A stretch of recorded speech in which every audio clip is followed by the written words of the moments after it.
নদীবাঁধে ফাটল ও ধস দেখে আতঙ্কিত এলাকাবাসী। দক্ষিণ 24 পরগনা জেলার মথুরাপুর 2 নম্বর ব্লকের কনকনদিঘি গ্রাম পঞ্চায়েতের মুন্ডাপাড়া এলাকার ঘটনা। আইলাবাদ খুবই নিম্নমানের সামগ্রী দিয়ে তৈরি করা হয় বলে দাবি এলাকাবাসীর। অভিযোগ প্রস্তুতকারী সংস্থার বিরুদ্ধে। খবর পাওয়া মাত্রই রায়দিঘি বিধানসভার বিধায়ক অলোক জলদাতা প্রস্তুতকারী সংস্থাকে জানিয়ে দেন বাঁধ মেরামত করতে হবে, না হলে তাদের বিরুদ্ধে আইনত ব্যবস্থা নেওয়া হবে।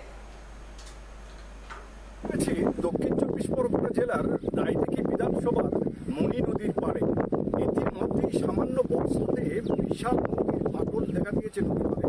আর এই ফাটল নিয়ে আতঙ্কিত এলাকার মানুষজন। যে রাস্তাটি বা যে নদী বাঁধটি মাত্র গত 2 মাস আগে তৈরি হলো, সেই নদী বাঁধে ইতিমধ্যে বিশাল ফাটল দেখা দেওয়ায় এলাকার মানুষ কিন্তু কতটা আতঙ্ক রয়েছে, এলাকার মানুষের সঙ্গে কথা বলতে সেটা বোঝা যায়। সামনে পঞ্চায়েত নির্বাচন, আর সেই নির্বাচনের আগে এত বড় ফাটল। আমার সঙ্গে পাপাই মণ্ডল আছে, আমার ভিডিও জার্নালিস্ট, তাকে বলবো দেখাতে এই রাস্তাটি বা এই নদী বাঁধটি ইতিমধ্যে কিন্তু বিশাল বিশাল ফাটল সৃষ্টি হয়েছে। 1 থেকে 1.5 কিলোমিটার নদী বাঁধ এইভাবে ফাটল সৃষ্টি হওয়ায় এই এলাকার মানুষ কিন্তু চিন্তিত হয়ে পড়েছেন বলে জানা গিয়েছে। তবে এই চিন্তা কেন? আইলাবাদ রয়েছে তাদের, কিন্তু ঠিক নদীর দিকেই রয়েছে আইলাবাদ, অর্থাৎ নদীর পিচিং ব্লক ফেলে আইলাবাদটা করা হয়েছে। এলাকার মানুষের দাবি, ওই আইলাবাদ থাকলে কি হবে? আইলাবাদ তো ইটের ব্লক বসানো রয়েছে, মাটি যদি নিচ থেকে চলে যায় তাহলে যে কোনো মুহূর্তে ওই ইটও চলে যেতে পারে। এলাকার মানুষ আরও অভিযোগ করেছে এই রাস্তা তারা যেটা করতে চেয়েছে, এখানে যে মাটিটা ফেলা হয়েছে, মাটিটা রোলার ভালোভাবে করা হয়নি। এমনকি মাটি যেখানে ফেলেছে ঠিক নদীর থেকেই কিন্তু মাটিটা কেটে তুলে নিয়ে নদী বাঁধে ফেলা হয়েছে। এই রাস্তা কোনোদিন থাকতে পারে না বলে অভিমত এই এলাকার মানুষজনের। মাত্র কয়েক মাস আগে মণি নদীর বাঁধ মুন্ডাপাড়া থেকে ডাক্তারঘেরি পর্যন্ত নির্মাণ করা হয়। প্রায় 1.5 কিলোমিটার রাস্তায় আয়লা বাঁধ তৈরি করা হয়, কিন্তু সেই আয়লা বাঁধ খুবই নিম্নমানের সামগ্রী দিয়ে তৈরি দাবি এলাকাবাসীর। অভিযোগ প্রস্তুতকারী সংস্থার বিরুদ্ধে। বর্ষাকালে নদী বাঁধের ফাটল ও ধস দেখে আতঙ্কে এলাকাবাসী। আর কি বলবো, এই নদী বাঁধটা 9 আইলার পরে থেকেই নদী বাঁধটা হওয়ার কথা। তো 12-14 বছর পরে নদী বাঁধটা যদিও কমপ্লিট হলো, এই মাস 2-3 আগে সম্পূর্ণ হলো নদী বাঁধটা, কিন্তু এই দেখা পাচ্ছি প্রথম বর্ষায় তো নদী বাঁধের বেহাল অবস্থা হয়ে গেছে। এই নদী বাঁধটা যে আবার কে সারতে আসবে, কে যে এই নদী বাঁধের নদীর জল ঠেকাবে তাও বুঝতে পারছি না। কেন 12-14 বছর পরে যে রাস্তাটা হয় আর নতুন হয়ে যাওয়ার পরে যে আবার এখনই সারতে আসবে, এটা তো আমাদের মনে খুব দুশ্চিন্তার ব্যাপার। মিটার বাঁধ আমাদের এটার সীমানা হচ্ছে মুন্ডাপাড়ার উত্তর থেকে ডাক্তারঘাট কিছুটা পর্যন্ত গিয়েছে। তো 1.5 কিলোমিটার বাঁধ তো বিভিন্ন জায়গায় এইভাবে ফাটল দেখা দিয়েছে। তো এধারে ব্লকও যে দিয়েছে সেগুলোও ফাট দিয়েছে। ব্লকে যেসব ইট বালি দিয়েছে, ইটগুলো বালি দিয়ে মাখিয়েছে, সে বালিগুলোই এরই মধ্যে সব উঠে ইট বার হয়ে যাচ্ছে। তো ফাটলও নিয়েছে, হ্যাঁ, বিভিন্ন জায়গায় চিট ফাটল নিয়ে এসছে। আবার এই মাটিটা বসে গেলে বিরাটভাবে ফাটল নিয়ে ইট থাকবে না, ইট ভাবে বসে যাবে। কিন্তু দেখা যাচ্ছে আইলাবাদ যেদিকে রয়েছে, ইটের রয়েছে, তার বিপরীত দিকে মাটি চলে যাচ্ছে, তাতে ভয় কিসের? বিপরীতে তো করে তো মাটি রাখিনি, আর এই মাটিটা যদি দেবে যায় ওখানে বসে যায়, তাহলে ইটগুলো আপডাউনে নেমে যাবে। কেন হয়েছে মনে হচ্ছে? কেন হয়েছে মানে ওরা তো যারা কন্ট্রাক্টর যারা কাজ করতেছিল তারা তো মাটিটা বলে কিছু মাটি রাখেনি, বলে গভীর করে নিয়ে মাথাটাকে উঁচু করে দিয়েছে।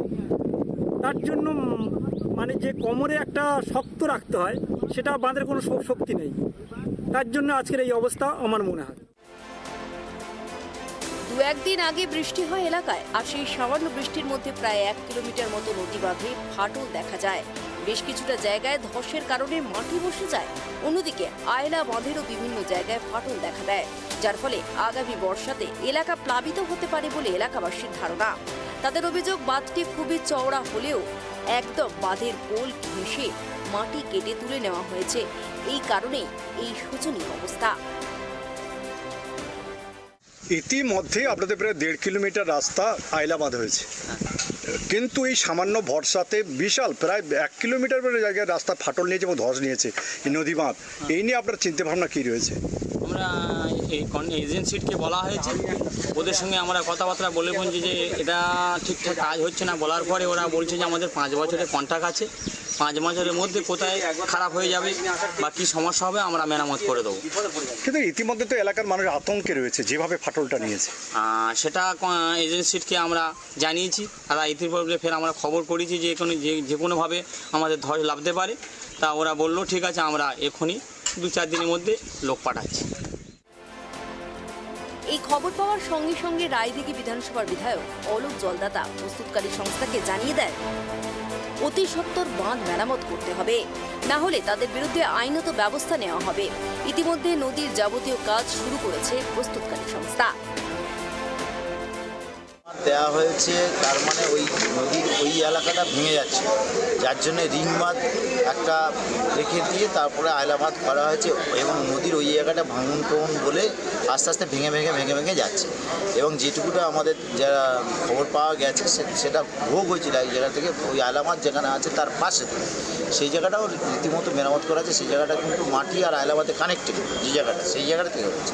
এবং বাদবাকি অন্য জায়গাটা আমাদের ইরিগেশন দপ্তরও দেখছে। সবথেকে বড় কথা, দ্বিতীয় কথা কী জানেন, যেখানে বিজেপির তারা এই এলাকার বিজেপির নেতারা বা আমাদের পশ্চিমবঙ্গ থেকে বিজেপি নির্বাচিত এমএলএরা এমপিরা কেন্দ্রীয় সরকারের কাছে বলে যে 100 দিনের কাজে নাকি পশ্চিমবঙ্গের কাজ হয়। আর আলটিমেটলি রাজ্য সরকার দেখিয়ে দিয়েছে আমাদের কী কী উন্নয়নের কাজ হচ্ছে। কিন্তু আমরা সাধারণ চোখে যেটা দেখেছি, আমরা সাধারণ যেখানে আমাদের এই নদী বাঁধের কথা বললেন, যে প্রত্যেক বছর কিন্তু এই নদীর মাটি ফেলাটা, নদী বাঁধ উন্নয়ন করা, কারণ গ্লোবাল ওয়ার্মিংয়ের জন্য নদীর জল বাড়ছে এবং একে নদী সেটা তার গভীরতা কমে যাচ্ছে, তার নদীর বাঁধ প্রত্যেক বছর কিন্তু উচ্চতারা বাড়ানো দরকার। এটা 100 দিনের কাজেই কিন্তু ওই মাটি ফেলতে ওই এলাকার মানুষরা সেই 100 দিনের কাজের টাকাটা তারা 2 বছর পাচ্ছে। এটার থেকে মানে সত্যি কষ্টের ব্যাপার আর নেই। আর এই যে প্রকল্পটা যদি বন্ধ হয়ে যায়, আমরা কিন্তু নদীর এলাকায় যারা বসবাস করি তারা কিন্তু সত্যি চরম দুর্ভোগের মধ্যে আগামী দিনে। রায়দিঘির বিধায়ক অলোক জলদাতার উদ্যোগে ক্ষতিগ্রস্ত নদী বাঁধ সংস্কারের কাজ শুরু হওয়ায় খুশি এলাকাবাসী। তবে এই রাস্তা তৈরি করতে গিয়ে বা এই নদী বাঁধ তৈরি করতে গিয়ে কয়েক কোটি টাকা